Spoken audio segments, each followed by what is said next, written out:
Good afternoon, everybody. Jim and Matt with you. Matt, it's been a crazy morning on X. People are going nuts about, it's always about um, these proposed situations where teams will be moving conferences and Mhm. conference realignment. And for some reason, the Big 12 has a very strong opinion of themselves. We'll get to that in a minute. But you wanted to chat about Dabo and also some shade that was being tossed in his direction or Clemson's direction. I'm sorry, Georgia's direction. Georgia, Mhm. Yeah, pardon me, by the Memphis group. That one I don't get. yeah. So I starting off in Clemson, South Carolina, where Dabo Swinney just went on like what was effectively like an unhinged rant, regarding the state of Clemson and his program, and how if they didn't want him, that he could move on. He's only 55, so he's just now, 15 really minutes. qualified to be a head coach. It was a wild. I only saw like a couple minutes of it. It's full 54 minutes, and from what I've heard, it's pretty similar throughout. It's on the web if anybody wants to go to Clemson's website. I'm sorry, Clemson's YouTube page, and you can watch Dabo's press conference. And what I will say in reference to it is Dabo goes on this rant and he starts talking about all the things that he's done and all the success that he's had. And those things are true. They did happen. Everybody acknowledges that. But it feels like looking back on what you have done, it is just avoiding acknowledging the state that your program is currently in, which is an underperforming program right now, based on the way that they've recruited. It's just not at the level that it should be, because these 4 and 5 star guys that they're bringing in aren't performing like 4 and 5 stars when they get to Clemson. I mean, Kate Klubnik looks like he looks lost out there, quite frankly. And he was a high 4, low 5 star, depending on what service you looked at coming out of high school, and he hasn't played anything like it. He was supposed to be the guy that came in, because after after Trevor Lawrence left, they had DJ Uyunglele, and that didn't pan out very well. So Kate Klubnik was the guy that was supposed to come back, fill in, and get him back to that level at quarterback. And then the receivers that came in, like the Bryant Westcos of the world, they were supposed to come in and fill the void, because that's what had been holding Clemson's offense back, was the fact that they didn't have a T. Higgins or DeAndre Hopkins, and all those things just haven't happened. And Dabo pointing to his past success in a relatively weak conference doesn't like endure a fan base or the media to you. If anything, it drives him a little more crazy, because when things are bad and you want to talk about, well, look at the good I've done, people don't tend to care about the good you've done. They tend to care about where they are right now. Yep. Basically, at this particular situation, it reminds me a great deal of FSU back in the day when you know the final couple years of Bobby Bowden, and it was tough for Bowden to get going, and he didn't really he didn't he couldn't live up to himself. Basically, what it boiled down to. And right now, that's kind of Dabo's situation. He's created a monster in so much as everybody expects Clemson to be in the national championship talk Mhm. every year, and that was created by Dabo.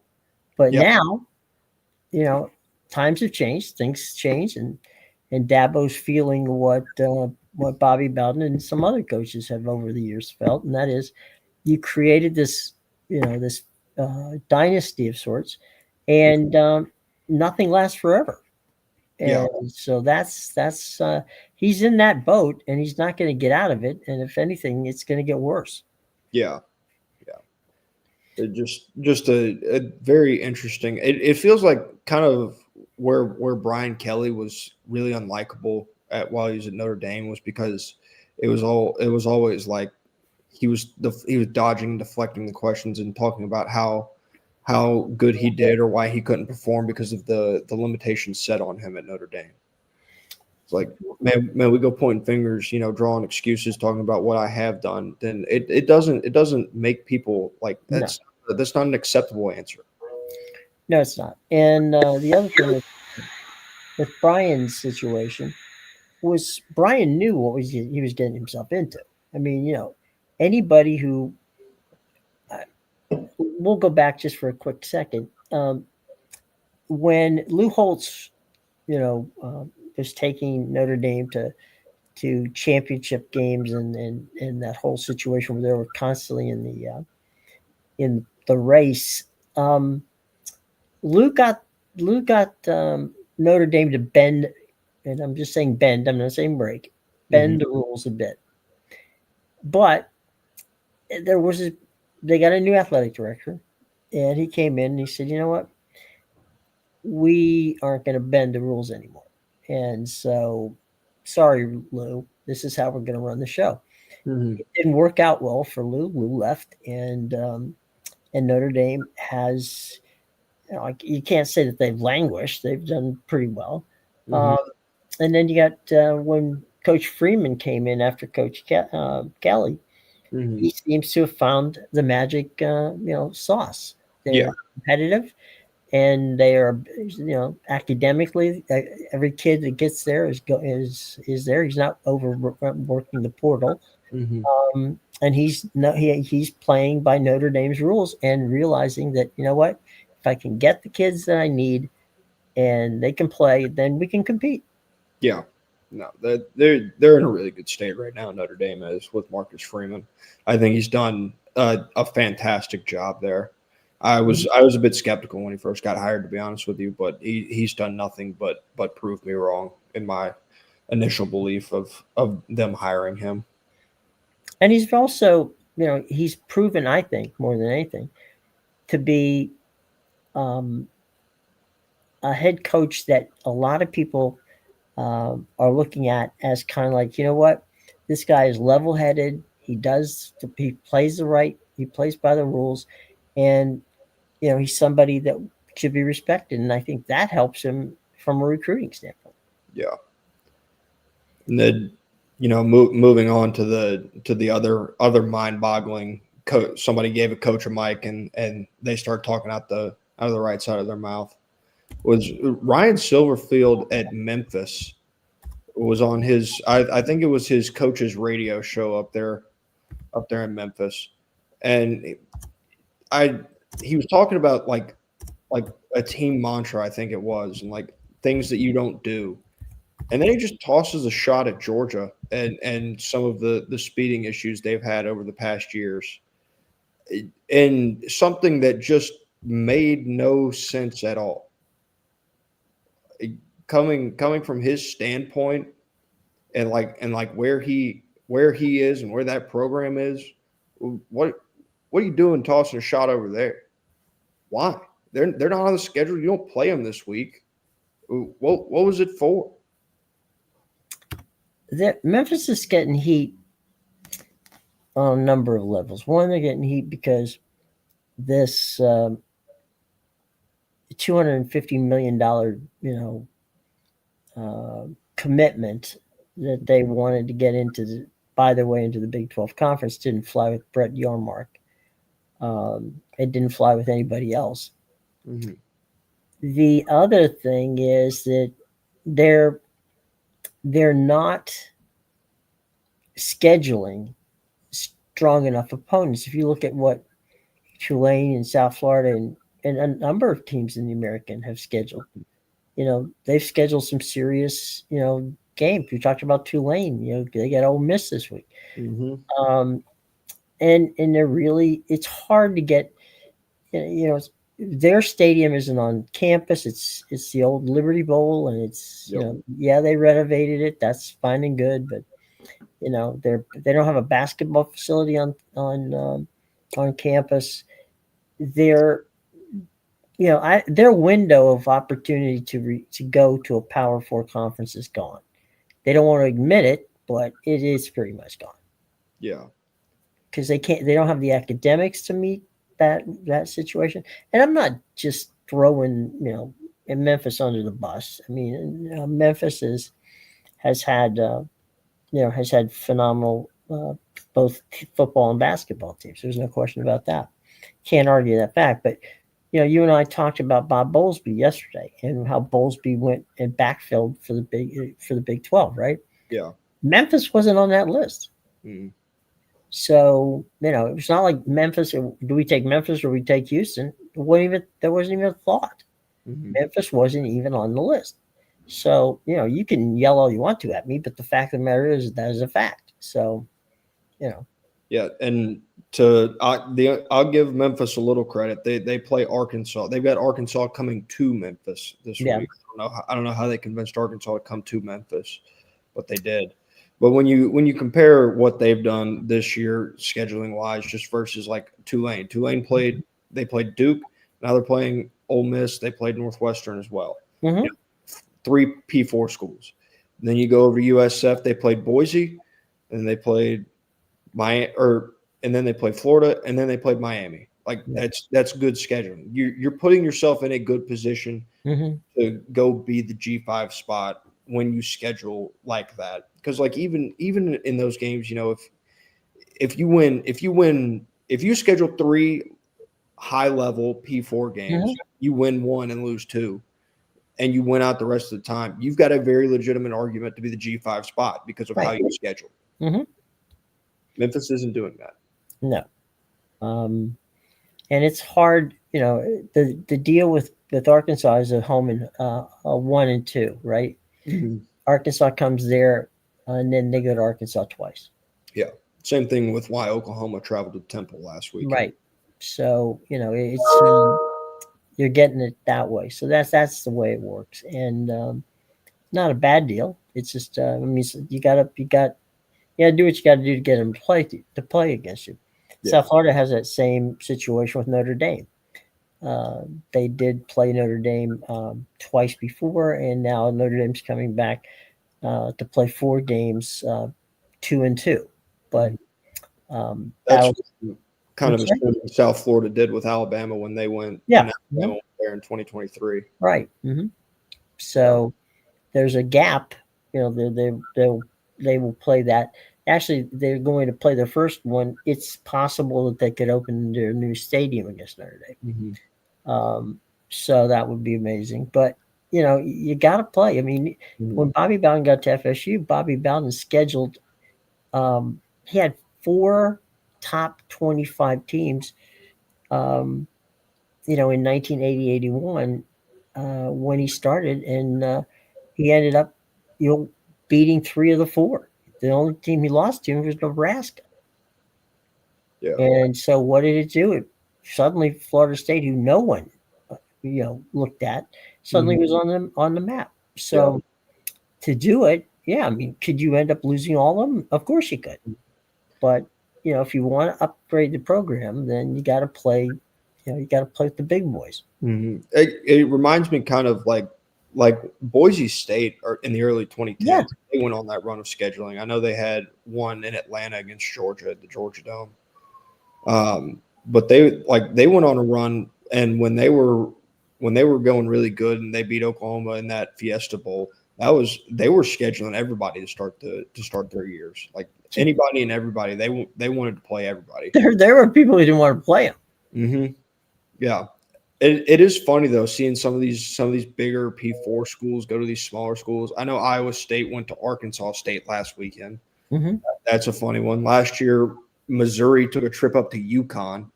Looked like they were playing in a middle school, the way they got off the bus last year. Mm-hmm. And those not to rag on the smaller schools, but optically it's hilarious sometimes to see those matchups.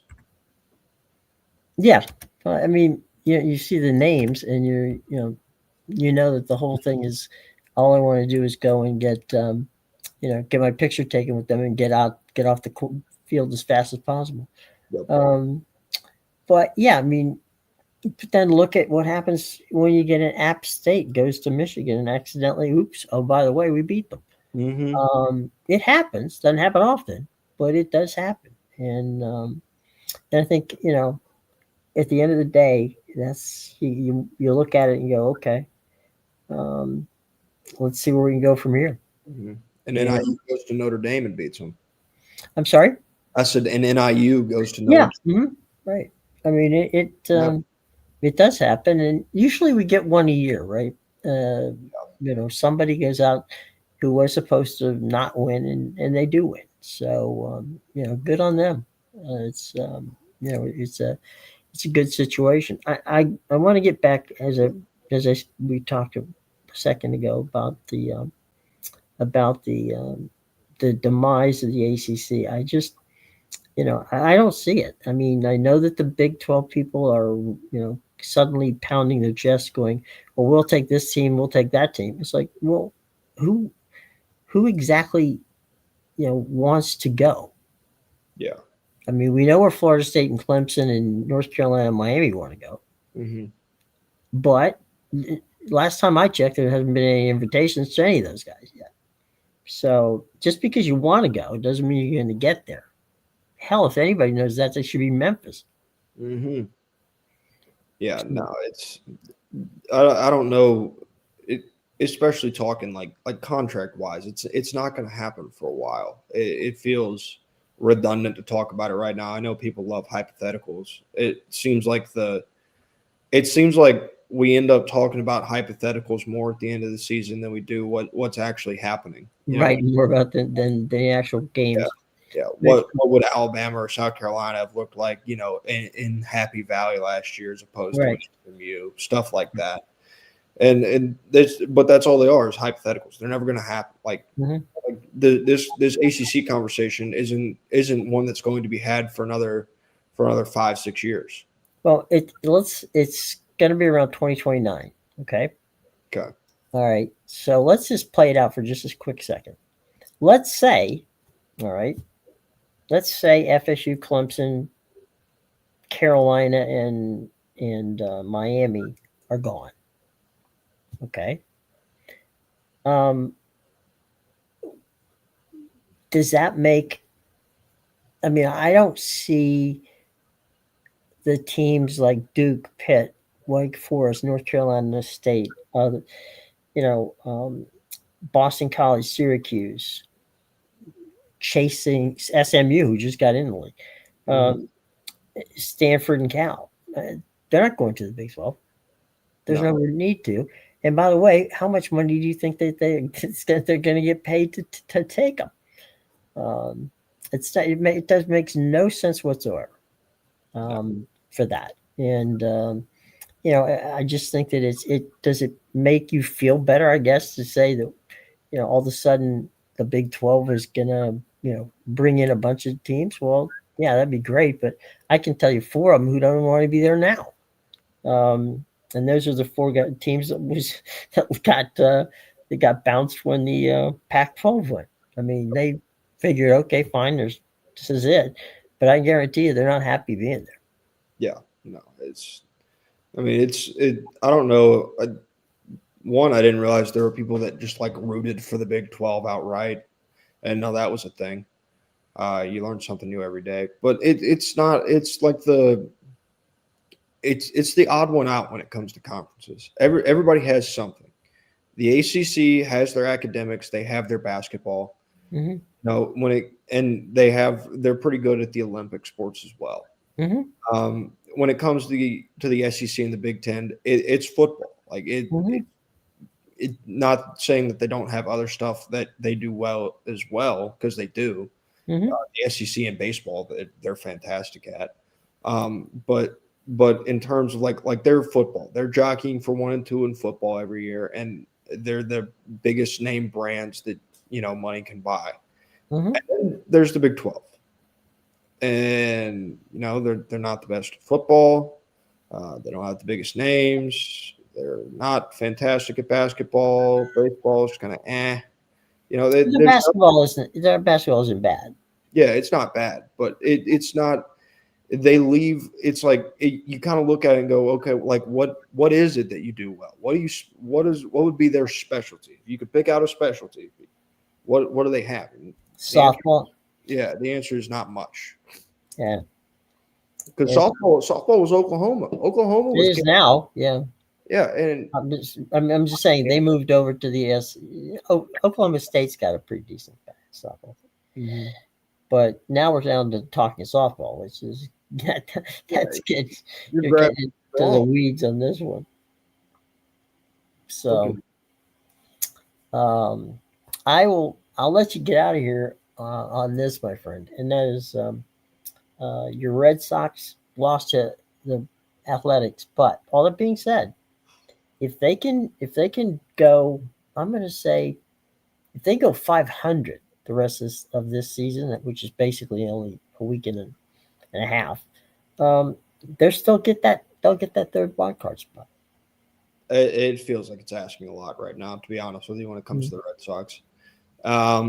It's nothing short of, and I struggle because on one side you want to be like I would love to be optimistic about the Red Sox, but I just Mhm. can't right now. They are just god awful, league worst over the past 2 weeks with runners in scoring position, and maybe it's a team slump, and that can be true and attributed. But also there's a matter of the fact that the offense has been really bad since Roman Anthony got hurt, Mhm. and the fact that you built a team where you said coming into the season, these were Craig Breswell's words. They said, we want to be able to bring them up when they're ready and not put too much on them. Well, the fact that your offense looks the way it does after the absence of your 21-year-old rookie, it says that you failed in your mission. Your mission was to build a team that did not rely on these rookies. And not only did it rely, it was only functional when the rookies were in. Marcelo Myers hurt. Roman Anthony's hurt. William Abreu's been out. Christian Campbell was dealing with some stuff, and he's back in the minors now. So all these guys, I mean, you've got two pitchers on your roster right now that did not start the year in AAA, and now they are on your major league roster making starts for you, and Peyton Tolley and Connerly Early. It's it's it feels like a complete mismanagement from the front office, and a front office that I've given a lot of credit to when people are like ready to tear them down, because I thought they made some really good moves, and those moves, they look good. Alex Bregman's played well. Aroldis Chapman has been the best relief pitcher in baseball this year, and Garrett Crochet's been fantastic. But it wasn't enough. They told us that they were going to go buy big at the deadline. That didn't happen. They didn't buy it all at the deadline. Actually, they got Steven Matz. That's who they got at the deadline. That was their acquisition.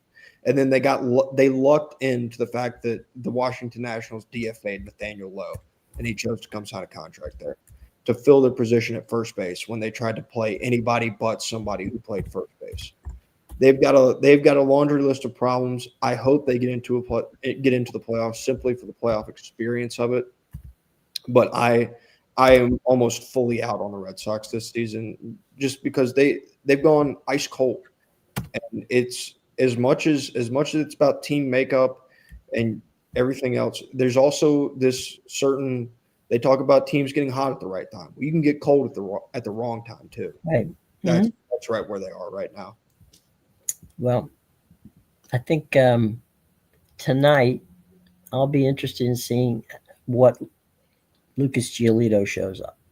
Hmm. Um, there's many versions of Lucas Giolito, and let's hope for the Red Sox that it's the good version of Lucas Giolito shows up tonight. Well, that's what they pretty much banked on the versions of Brian Bayo and Lucas Giolito that they got really kind of in the middle of this season in July and in the middle of July and August as well, because they were both fantastic during those months, and they not that they've been bad, but they just haven't been like the same. And when it's a really good start when you give up 3 runs. If you Mm-hmm. go 6 innings, give up 3 runs, that's a quality start. Right? It's a statistic quality start, right?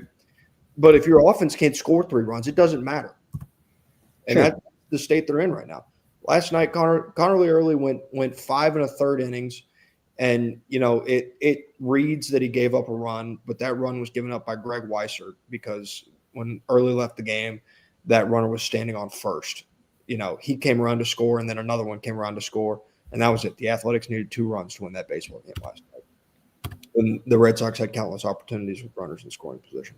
So, and unless some miraculous change happens, unless they had some kind of a come to Jesus moment last night when it comes to runners in scoring position, then I don't see things changing, over this next week and a half. Hmm. and it sucks. Yeah, It's it's the way. awful. It's the way. It's the way. Sometimes it's tough. It's tough to go there. Mhm. It's you. The one thing the Red Sox have is a support group. So you're in good shape. You're in good shape there, Yeah. from that Hopefully, standpoint. hopefully they Yeah. go out there and they re-sign Alex Bregman after he opts out, which Mhm. all signs point to yes. And He wants to be there. I don't know yeah, why. he does. He does. And they need to go make a move in terms of a bat in the offseason and add an extra starting pitcher. Yeah, maybe they should get out of the Liverpool soccer business and back into baseball. Yeah, Uh, that'd be fantastic. I know the people of Boston. They there was when the Red Sox made that Rafael Devers trade, mhm, almost immediately Liverpool made a big signing, and everybody was like, "Here we go again." Like this, they moved Devers because they wanted to make this signing and they wanted to be cheap. Now mhm, that didn't end up happening. They ended up reallocating some funds into that Roman Anthony extension mhm. and probably what's going to be the Alex Bregman deal in this coming off season as well. Yeah. Well, they're in a lot of different businesses, and one would hope that they would focus on baseball. So we'll see. All right, my friend. It's going to be a fun evening. We'll hope for the Red Sox. Hope for Giolito to do well, and we'll see what happens. And tomorrow we'll talk about Thursday night football. Absolutely. All right. Look, thanks everybody for joining us. We greatly appreciate it in this shorter than normal version, but that's okay. We bring you quality. It may not be quantity, it's all quality. So Mhm. until tomorrow, I'm sure between now and then I'll be hearing from the Memphis people, which is good. You know where my Twitter feed is. We'll go and we'll have some fun. All right, everybody have a great day. Matt, have a great day. We'll talk to you soon. Well,